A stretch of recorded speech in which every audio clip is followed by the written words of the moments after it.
Olá, pessoal. Então, nós vamos estudar o assunto cujo título está colocado ali, que aparece em muitas situações de engenharia, né? Então, nós temos um escoamento de um fluido em regime turbulento sobre uma placa plana posicionada paralela a esse escoamento. E, ao contrário do que acontece quando o regime é laminar, ou seja, em baixo número de Reynolds, que quer dizer onde a ação viscosa, né, é muito alta, né, regime laminar, a ação viscosa se sobressai, né, então a viscosidade ela segura as flutuações de velocidade que acontecem na turbulência. Em regime laminar, a viscosidade não deixa a turbulência acontecer, né? À medida que o fluido vai acelerando ou a viscosidade diminui, né, essas flutuações aleatórias acontecem, né? Então a gente vai ter um regime turbulento. Ao contrário do que acontece no regime laminar, a gente não consegue resolver equações de camada limite e calcular perfis, justamente porque a gente não consegue definir a velocidade propriamente que acontece, né? A velocidade num determinado ponto, mesmo em regime permanente, ela varia aleatoriamente.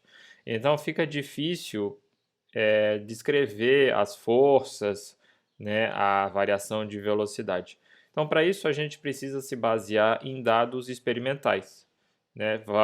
Vão-se para o laboratório, testa diferentes fluidos, diferentes tamanhos de placa, diferentes temperaturas e tenta se correlacionar os resultados, né, de força de atrito, de espessura de camada limite. Né?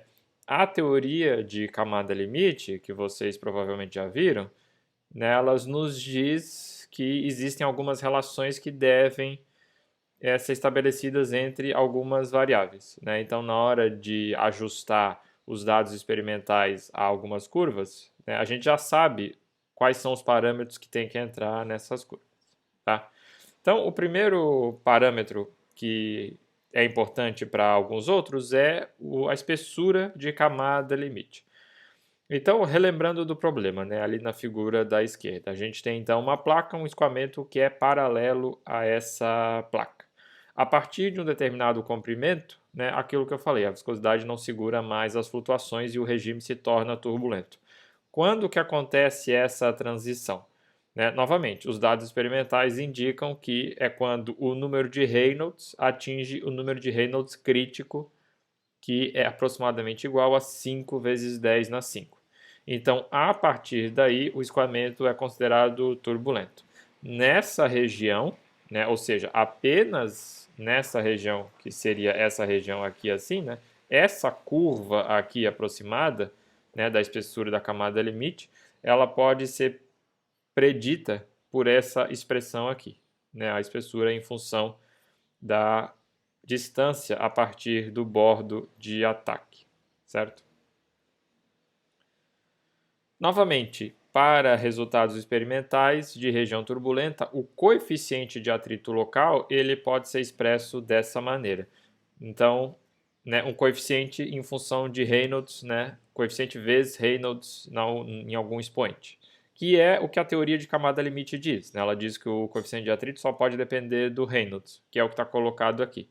Tá? Novamente, isso só vale para essa região aqui. Né? E essa expressão aqui seria essa curva que está colocada aqui. Uma coisa que vai aparecer bastante quando a gente estuda escoamento turbulento é que, né, experimentalmente se percebe que o número de Prandtl importa muito pouco. Né? Porque o número de Prandtl ele é uma medida de difusão, né? Ele é a difusão da quantidade de movimento, que é expressa pela viscosidade cinemática, pela difusão de calor, que é expressa pela difusividade térmica.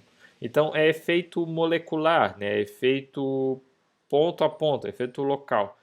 No movimento turbulento, justamente esse efeito molecular ele tem baixo efeito sobre o movimento macroscópico, né? O movimento de como se fosse arrasto das partículas mesmo.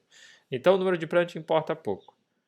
Como consequência disso, as espessuras de camada limite térmica e fluidodinâmica são iguais. Isso vem da teoria do regime laminar. A razão entre essas espessuras ela é função do número de Prandtl. Mas aqui justamente eu estou dizendo que o número de Prandtl não importa. As escalas de camada limite de temperatura e velocidade elas não são regidas mais por esse efeito molecular. São efeitos de mistura, são os vórtices que acontecem. Então não faz diferença se o vórtice mistura a quantidade de movimento ou se mistura a energia. No fundo é a mesma coisa que está acontecendo. Por isso que aquela expressão que a gente viu para a espessura de camada limite de velocidade vale para a camada limite de temperatura, certo? Então podemos usar a mesma equação para prever as duas camadas limites.